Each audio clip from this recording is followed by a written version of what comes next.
Hello viewers, welcome my channel exam preparation study. So বন্ধুরা, আজ 21শে জানুয়ারি ইতিমধ্যে যে আরপিএফ এর কনস্টেবলের এক্সামটা শেষ হয়ে গেছে। তো 2019 সালে যে এক্সাম হচ্ছে এবং আগামী দিন 2018 থেকে শুরু হয়েছে এই এক্সাম, তো এখনও কন্টিনিউ চলছে। তো কনস্টেবলের এক্সাম, তো তার মধ্যে কারেন্ট অ্যাফেয়ার্স, রিজনিং, জেনারেল সায়েন্সের যে সমস্ত কোশ্চেন আমি আজ কালেক্ট করতে পেরেছি সমস্ত প্রশ্নই তোমাদের সঙ্গে আলোচনা করব। কিন্তু ভিডিওর শুরুর প্রতিদিনের ন্যায় আজকেও তোমাদের বলে দিচ্ছি যে জিকে থেকে টোটাল থাকবে 50 নম্বর, ম্যাথ থেকে 35 এবং জিআই থেকে 35। তো এই হলো তোমাদের কোশ্চেন প্যাটার্ন। আশা করি যারা জানো না তাদের আশা করি অবশ্যই কাজে লাগবে। তো যাই হোক, আজকের ফার্স্ট প্রশ্ন যেটা তোমার 15 তারিখে যে ফার্স্ট প্রশ্ন যেটি আজকে 21 তারিখে তোমার যে ফার্স্ট কোশ্চেন যেটা এসেছে 21শে জানুয়ারি। তো আজকে কি এসছে কনস্টেবলের এক্সামে ফার্স্ট প্রশ্ন, পতঙ্গ সংক্রান্ত বিদ্যাকে কি বলা হয়? তো পতঙ্গ সংক্রান্ত বিদ্যাকে কি বলা হয়? এন্টোমোলজি বলা হয়। পতঙ্গ সংক্রান্ত বিদ্যাকে কি বলা হয়? এন্টোমোলজি। নেক্সট কোশ্চেন, 2008 সালে কলকাতা বিশ্ববিদ্যালয়ের ডিলিট সম্মান কাকে দেওয়া হয়েছিল? খুব ইম্পর্টেন্ট প্রশ্ন এটি। তো সঠিক উত্তর হয়ে যাবে কি মমতা বন্দ্যোপাধ্যায় হয়ে যাবে সঠিক উত্তর। নেক্সট কোশ্চেন, 2018-তে ভারতের নতুন বিদেশ সচিব কে হলেন? তো 2018 সালে ভারতের যে নতুন বিদেশ সচিব হলেন তার নাম হলো কি বিজয় কেশব গোখলে হয়ে যাবে সঠিক উত্তর।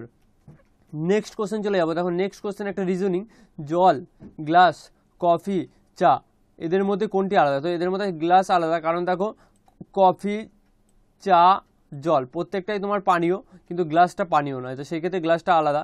তো এই সংক্রান্ত তো এরকম প্রশ্ন আসতো, সেই ক্ষেত্রে জাস্ট এক্সাম্পল স্বরূপ তোমাদের আমি দিয়ে দিলাম। প্রপার দেখো রিজনিংগুলো বলা সম্ভব হয় না, কারণ অনেক স্টুডেন্টদের মনে থাকে না। তো এই টপিকের উপর এসেছিলো, তাই সেই ক্ষেত্রে তোমাদের সুবিধার্থে আমি টপিকের উপর একটা কোশ্চেন তোমাদের বলে দিলাম। তো যাই হোক, নেক্সট কোশ্চেন কি রয়েছে, পিঁপড়ের হুলে কোন অ্যাসিড থাকে? তো পিঁপড়ের হুলে কোন অ্যাসিড থাকে? ফর্মিক অ্যাসিড থাকে পিঁপড়ের হুলে। তো সঠিক উত্তর হয়ে যাবে কি ফর্মিক অ্যাসিড। নেক্সট কোশ্চেন কি আছে দেখো না, আর্সেনিকের পরমাণুর সংখ্যা কত? তো আর্সেনিকের যে পরমাণুর সংখ্যা তা হলো কত? 33। অর্থাৎ 33 হলো আর্সেনিকের পরমাণুর সংখ্যা। তো 33 হয়ে যাবে সঠিক উত্তর। নেক্সট কোশ্চেন, ভারতের মধ্যে কোন রাজ্যে লোকসভার অধিকতম লোক রয়েছে? অর্থাৎ লোকসভায় যে তোমার ভোটে দাঁড়ানো হয়, ভোটের যে ক্যান্ডিডেট লোকসভায় যে মানে দাঁড়ায়, তো সেই ক্ষেত্রে সব থেকে অধিকতম লোকসভার জন্য মানে তো কে দাঁড়ায়, কোন দেশ থেকে দাঁড়ায়? তো উত্তরপ্রদেশ হয়ে যাবে সঠিক উত্তর। একটু কোশ্চেনটা আমি সাজিয়ে লিখতে পারিনি, তো সেই ক্ষেত্রে তোমাদের বুঝিয়ে দেওয়ার চেষ্টা করলাম। লোকসভার মধ্যে সব থেকে তোমার বেশি পরিমাণে যে ক্যান্ডিডেট তোমার পদপ্রার্থী যে ক্যান্ডিডেট থাকে, তো সেটা লোকসভার ওটা কোন রাজ্যে সব থেকে বেশি? সেটা উত্তরপ্রদেশ। নেক্সট কোশ্চেন, বিশ্ব পরিবেশ দিবস কবে পালিত হয়? খুব ইম্পর্টেন্ট কোশ্চেন এটি। বিশ্ব পরিবেশ দিবস কবে পালিত হয়? তো সঠিক উত্তর কি হয়ে যাবে 10 ফেব্রুয়ারি তোমার বিশ্ব পরিবেশ দিবস পালিত হয়। তো নেক্সট কোশ্চেন, রাজ্যসভায় সভাপতিকে একটু টাইপিং মিস্টেক হয়ে গেছে। রাজ্যসভায় তোমার সভাপতিকে কে নিযুক্ত করেন? তো রাজ্যসভায় সভাপতিকে কে নিযুক্ত করেন? তো সঠিক উত্তর কি যাবে উপরাষ্ট্রপতি তোমার নিযুক্ত করেন রাজ্যসভায় সভাপতিকে। তো উপরাষ্ট্রপতি হয়ে যাবে সঠিক উত্তর। নেক্সট কোশ্চেন চলে যাবো, অমৃতবাজার পত্রিকার প্রতিষ্ঠাতা কে? তো দেখো বন্ধুরা, অমৃতবাজার পত্রিকার মানে যে প্রতিষ্ঠাতা তার নাম হলো কি শিশির কুমার ঘোষ হয়ে যাবে সঠিক উত্তর। নেক্সট একটা তোমাদের রিজনিং দিয়ে দিলাম। তো এই ধরনের একটি রিজনিং এসেছিল, অর্থাৎ তোমরা দেখো 3-এর পর যদি 7, 7-এর পর 13, 13-এর পর কি হবে তারপর 31। তো নর্মালি যেটা তোমার এখানে হয়েছে খুবই ইজি হয়েছে। দেখো 3-এর পর 7, তো ডিফারেন্স কত? 4, 5, 6, 7। তো 4 হলো ডিফারেন্স, তারপর কি 7 থেকে 13, 8, 9, 10, 11, 12, 13, ডিফারেন্স কত? 6। তো 6-এর পর ডিফারেন্স হয়ে যাবে 8, 8 যদি ডিফারেন্স করে সেই ক্ষেত্রে 21 হয়ে যাবে, আর 21 থেকে 10 হলে 31। তো সেই ক্ষেত্রে 21 হয়ে যাবে সঠিক উত্তর। তো বন্ধুরা কত হবে সঠিক উত্তর? 21। নেক্সট কোশ্চেন চলে যাবো। নেক্সট প্রশ্ন কি আছে? তো নেক্সট কোশ্চেন যেটি রয়েছে সেটি কি, রাজীব গান্ধীর সমাধিস্থলের নাম কি? তো রাজীব গান্ধীর সমাধিস্থলের নাম কি বীরভূমি হয়ে যাবে সঠিক উত্তর। খুব ইম্পর্টেন্ট প্রশ্ন এটি। এই প্রশ্নটা অনেকবার কম্পারেটিভ এক্সামে এসেছে, তো সেই ক্ষেত্রে তোমার আগামী দিনে কনস্টেবলের এক্সামে আসতে পারে। তো প্রত্যেকটা প্রশ্ন ইম্পর্টেন্ট কোশ্চেন, তো তোমরা দেখে নাও ভালো করে। নেক্সট কোশ্চেন, রবার উৎপাদনে ভারতের কোন রাজ্য প্রথম? এই প্রশ্নটা এখন অব্দি তোমার এসআই এর এক্সামে দুবার এসেছে, কনস্টেবল এক্সামের আগে একবার এসেছে, আজকে আবার এলো। তো সেই ক্ষেত্রে দেখতে পাচ্ছি প্রশ্নটা কতটা ইম্পর্টেন্ট কোশ্চেন। তো সেই ক্ষেত্রে ভেরি ইম্পর্টেন্ট কোশ্চেন এটা তোমার আরপিএফ এর কনস্টেবলের জন্য। তো কেরালা হয়ে যাবে সঠিক উত্তর। নেক্সট কোশ্চেন, জাতীয় যুব দিবস কবে পালিত হয়? তো জাতীয় যুব দিবস যেটা হয় পালিত হয় 12ই জানুয়ারি, তোমার জাতীয় যে যুব দিবস সেটি পালিত হয়। তো নেক্সট প্রশ্ন কি আছে, ফ্রম দ্য হট হার্ট। তো ফ্রম দ্য হট হার্ট বইটি কার লেখা? তো উত্তর কি হয়ে যাবে কপিল দেব হয়ে যাবে সঠিক উত্তর। তো এটার উত্তর কি কপিল দেব। নেক্সট কোশ্চেন, দুটি বস্তুর মধ্যে কৌণিক দূরত্ব মাপার যন্ত্রের নাম কি? তো দুটি বস্তুর মধ্যে যে কৌণিক দূরত্ব সেটা মাপার যন্ত্রের নাম হলো সেক্সট্যান্ট হয়ে যাবে সঠিক উত্তর। নেক্সট কোশ্চেন, অশোকের ব্রাহ্মী লিপির পাঠ উদ্ধার সর্বপ্রথম কে করেন? তো অশোকের যে ব্রাহ্মী লিপি এটির পাঠ উদ্ধার সর্বপ্রথম করেন জেমস প্রিন্সেস। এটা তোমরা আশা করি সবাই জানো, কারণ খুবই ইজি প্রশ্ন, হিস্ট্রি থেকে দিয়েছে এবং খুবই ইজি কোশ্চেন। তো আশা করি তোমাদের নেক্সট টাইম এলে এই কোশ্চেনটা তোমাদের নেক্সট টাইম কোনোভাবে অবশ্যই তোমাদের নেক্সট টাইম তোমরা পারবে। নেক্সট কোশ্চেন, ভূমিকম্পের তীব্রতা নির্ণয় করা যন্ত্রের নাম কি? ভূমিকম্পের যে তীব্রতা সেটি মাপা হয় কোন যন্ত্র দিয়ে? তো রিক্টার স্কেলে তোমার ভূমিকম্পের তীব্রতা মাপা যায়? সঠিক উত্তর হয়ে যাবে কি রিক্টার স্কেল।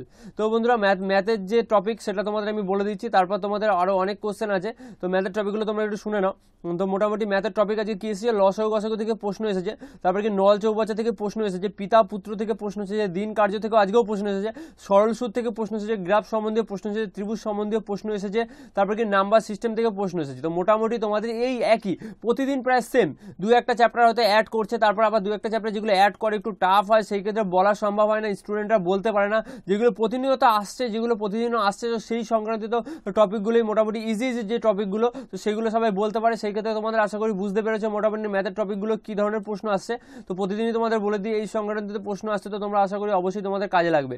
তো যাই হোক, নেক্সট প্রশ্ন যেটি রয়েছে সেটি হলো কি রাজ্যসভার অধিবেশনে কে সভাপতিত্ব করেন? তো দেখতেই পাচ্ছ রাজ্যসভার অধিবেশনে কে সভাপতিত্ব করেন, এটা হয়ে যাবে উপরাষ্ট্রপতি।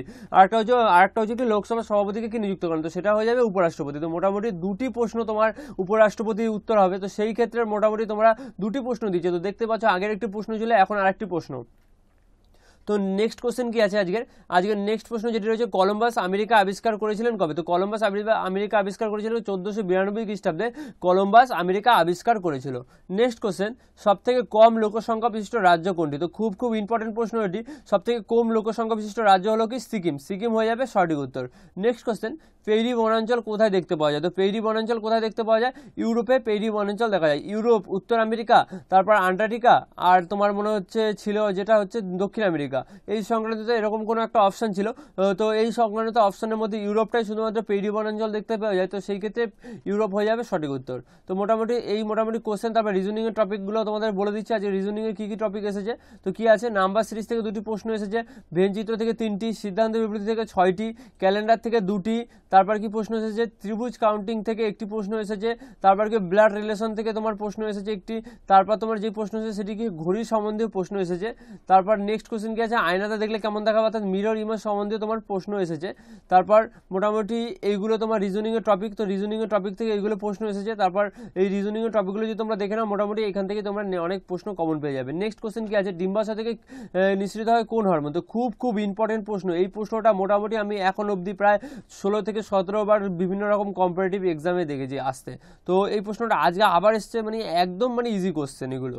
তো যাই হোক, ইনস্ট্রোজেন হয়ে যাবে সঠিক উত্তর। নেক্সট কোশ্চেন, বায়োজেনেটিক সূত্রকে আবিষ্কার করেন? তো হেকেল বায়োজেনেটিক সূত্র আবিষ্কার করেন। তো বন্ধুরা তোমাদের একটা ইম্পর্টেন্ট কথা বলে রাখি, তো আগামী দিনে যাদের কনস্টেবলের এক্সাম রয়েছে এবং কনস্টেবলের এক্সাম দেবে, তো তাদেরকে বলবো তো যে প্রতিদিন যে কনস্টেবলের এক্সামের রিভিউ সেগুলো আমি এই ভিডিওর ডেসক্রিপশনে একটা লিঙ্ক দিয়ে দেবো, প্লেলিস্টের লিঙ্ক, সেখানে লিঙ্কে ক্লিক করলে মোটামুটি প্রত্যেকটা ভিডিও তোমার সামনে চলে আসবে। দেখবে প্লেলিস্টে কি লেখা থাকবে, RPF SI and constable question review, এবং প্রত্যেকটা ভিডিও তোমাদের চলে আসবে। এসআইয়ের এক্সাম তো শেষ হয়ে গিয়েছে এবং কনস্টেবলের এক্সাম আপাতত হচ্ছে, তো সেই ক্ষেত্রে ওই ভিডিওগুলি যদি তোমরা দেখে নাও সেই ক্ষেত্রে অবশ্যই তোমাদের অনেক কাজে লাগবে, কারণ অনেক প্রশ্ন এসআই থেকেও কনস্টেবলের রিপিট হচ্ছে এবং কনস্টেবলেরও কোশ্চেন আবার কনস্টেবলের রিপিট হচ্ছে। সেই ক্ষেত্রে অবশ্যই তোমরা সেই ভিডিওগুলো দেখে নেবে, যারা এখন অবধি সেই ভিডিওগুলো দেখোনি। অবশ্যই ভিডিও ডেসক্রিপশনে চলে যাবে, সেখানে লিঙ্কের নাম কি RPF SI and constable question review, তো পাশে একটা লিঙ্ক থাকবে, সেই লিঙ্কে ক্লিক করে সমস্ত ভিডিও দেখে নিও। নেক্সট কোশ্চেন, মৃত্যুকালে ভিএস নয়পালের বয়স কত হয়েছিল? এই প্রশ্নটা আমি আগে একবার দিয়েছিলি, যতদূর মনে হচ্ছে সেট কত 10 কি 11 নম্বর সেটে দিয়েছিলাম এই প্রশ্নটা, যেখানে আমি আরপিএফ এসআই এবং কনস্টেবল কোশ্চেন তোমার দিচ্ছিলাম ভেরি যে কোশ্চেনগুলো আসার মতো 1000টি প্রশ্ন কালেকশন, তো RPF SI and constable question, তো সেখানে আমি এই প্রশ্নটা দিয়েছিলাম, তো সেখান থেকে একটি প্রশ্ন কমন এসেছে। বুঝতে পারছো সেই প্রশ্নগুলো কতটা ইম্পর্টেন্ট এবং অনেক প্রশ্ন সেখান থেকে রিপিট আসছে। তো সেই ক্ষেত্রে সেই ভিডিওগুলো দেখার জন্য তোমরা কি করবে, এই ভিডিও ডেসক্রিপশনে লিঙ্ক দিয়ে দেবো। তো আগের ভিডিও কি লিঙ্ক ছিল, RPF SI and constable question review, এবং তার নিচে দেখবে আর একটা লিঙ্ক রয়েছে, কি লিঙ্কের নাম হলো কি তোমার RPF SI question important question with PDF, বা এরকম একটা লিঙ্ক রয়েছে, সেই লিঙ্কে ক্লিক করবে। প্রত্যেকটা ভিডিও প্রায় 800 থেকে 900টা তোমার কোশ্চেন দিয়েছি, তো সেই প্রশ্নগুলো মোটামুটি দেখে নিও। প্রায় তোমার 17 থেকে 18টা সেট দিয়েছি, তো তোমরা অবশ্যই সেই সেটগুলো দেখে নিও অবশ্যই এই ভিডিও ডেসক্রিপশনে গিয়ে, কারণ সেখান থেকে প্রচুর পরিমাণে প্রশ্ন আসছে। শুধুমাত্র আমি এসআই এবং কনস্টেবলের কোশ্চেনের উপর ডিপেন্ড করে আমি 1000টি প্রশ্ন কালেকশনের ভিডিও দিয়েছিলাম, এবং যদি আবার টাইম পাই এবং একটু টাইমের শর্টের জন্য আমি ভিডিও সেখানে সেট দিতে পারছি না, কিন্তু আবার শীঘ্রই সেটের প্রতিদিন সেট দেওয়ার চেষ্টা করব। তো নেক্সট কোশ্চেন, মুদ্রা রাক্ষসের রচয়িতা কে? তো মুদ্রা রাক্ষসের রচয়িতা হলো বিশাখা দত্তনম। নেক্সট কোশ্চেন, প্রথম ফুটবল বিশ্বকাপ কোথায় অনুষ্ঠিত হয়েছিল? তো উরুগুয়ে হয়ে যাবে সঠিক উত্তর। নেক্সট কোশ্চেন, গ্যাসীয় অবস্থায় এর মধ্যে কোনটি থাকে? তো গ্যাসীয় অবস্থায় এর মধ্যে বৃহস্পতি থাকে। আর নেক্সট প্রশ্ন, যমুনা নদী কোন শহরে অবস্থিত? এলাহাবাদ শহরে যমুনা নদীটি অবস্থিত। কি হয়ে যাবে? এলাহাবাদ হয়ে যাবে সঠিক উত্তর। তো একটু তাড়াহুড়ো করে বললাম কারণ ভিডিওগুলো লং হয়ে যাচ্ছে, তোমরা একটু পুশ করে অর্থাৎ ভিডিওগুলো থামিয়ে থামিয়ে যদি কোনো কোশ্চেন দেখতে অসুবিধা হয় তারপর তোমরা দেখে নিও। তো যাই হোক বন্ধুরা, এই ছিল আজকের ভিডিও। যদি ভিডিওটি ভালো লাগে, 1% উপকৃত হওয়া বলে মনে হয়, তবে অবশ্যই একটু লাইক করে দেবে, সঙ্গে কমেন্ট করে জানাবে ভিডিওটি কেমন লাগলো। আর সঙ্গে যারা এখন অবধি আমার সাবস্ক্রাইব করোনি চ্যানেলটি, তারা অবশ্যই সাবস্ক্রাইব করে পাশে থাকা বেল আইকনটি প্রেস করে দেবে, যাতে নেক্সট ভিডিও নোটিফিকেশন তোমরা সঙ্গে সঙ্গে পেয়ে যাও। এছাড়া যদি কোনো এডুকেশনাল সম্বন্ধে যদি তোমরা জানতে থাকো, তাহলে অবশ্যই আমার ফেসবুক পেজে ফলো করো, তার লিঙ্ক আমি ফার্স্ট কমেন্ট এবং ভিডিও ডেসক্রিপশনে দিয়ে দেবো। কারণ এমন কিছু তথ্য যেগুলো আমি প্রতিনিয়ত ফেসবুকে আপলোড করি, যেগুলো ইউটিউবে আপলোড করা সম্ভব হয় না, তার জন্য অবশ্যই তোমরা আমার ফেসবুক পেজে ফলো করো এবং লাইক করো, তার লিঙ্ক আমি এই ভিডিও ডেসক্রিপশন এবং ফার্স্ট কমেন্টে দিয়ে দেবো। সো বন্ধুরা, ভিডিওটি সম্পূর্ণ দেখার জন্য তোমাদের অসংখ্য ধন্যবাদ। Thank you.